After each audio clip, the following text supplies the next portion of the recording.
Olá, alunos e alunas de hermenêutica. Hoje nós vamos dar continuidade ao nosso conteúdo, tentando discutir de que modo a hermenêutica jurídica sofreu as repercussões dos debates promovidos pela hermenêutica filosófica.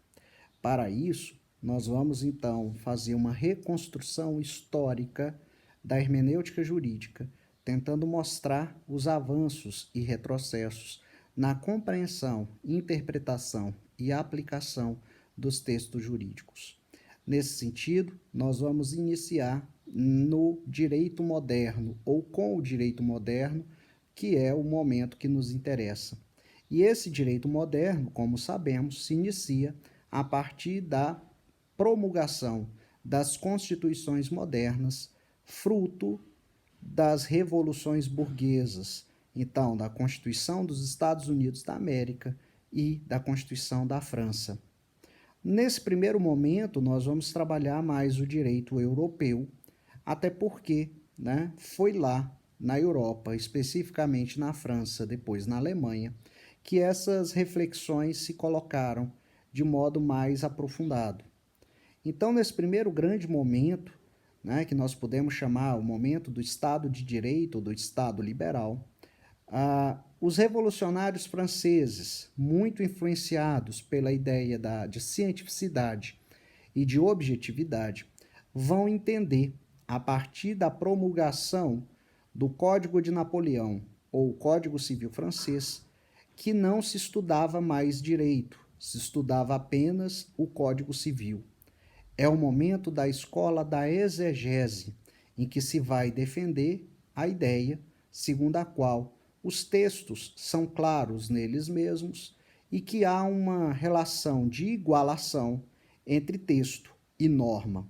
Nesse sentido, sendo os textos claros e sendo os textos sinônimo de norma, não caberia, portanto, ao juiz interpretar, mas simplesmente aplicar os textos existentes. E aplicar aqui significaria um ato de mera subsunção, de mero encaixe desses textos às situações concretas. Por isso que os teóricos da época diziam que não se estuda mais direito, estuda-se apenas o Código Civil francês. Essas ideias também encontram eco em razão de uma compreensão bastante específica da ideia de separação de poderes estabelecida por Montesquieu.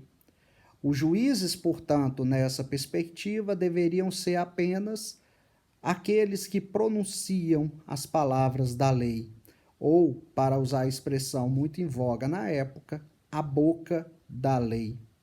Juízes, portanto, estavam proibidos de interpretar exatamente como um mecanismo para assegurar a vontade do legislador.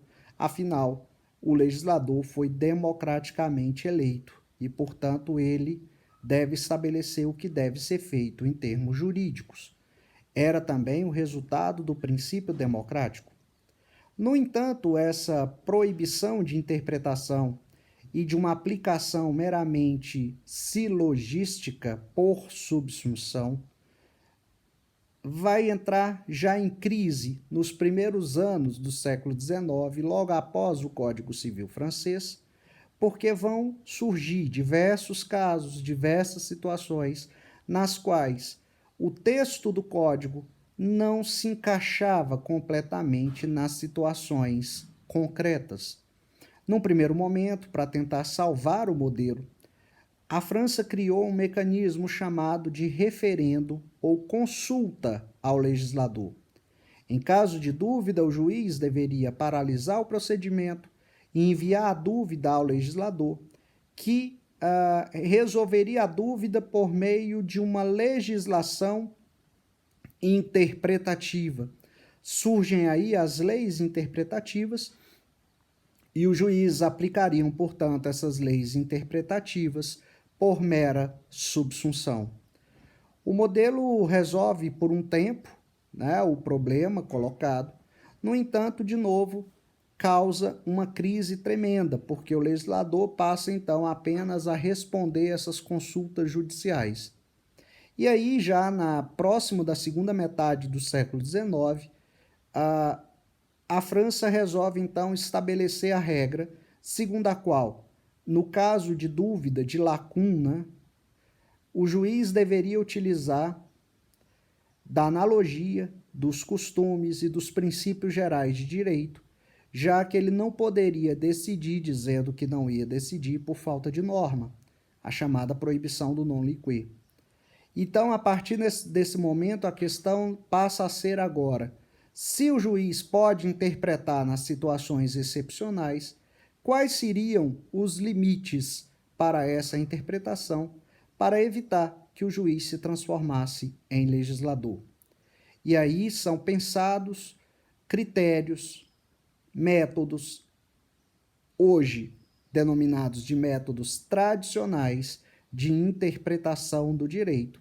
E o que é mais interessante é que esses métodos foram construídos por um teórico alemão, Alemanha, que não possuía nem mesmo o código nessa época. E aí, no nosso próximo vídeo, nós vamos trabalhar esses métodos tradicionais de interpretação e como a hermenêutica jurídica se desenvolveu a partir daí. Então é isso, pessoal, e nos vemos então no nosso próximo vídeo. Até lá!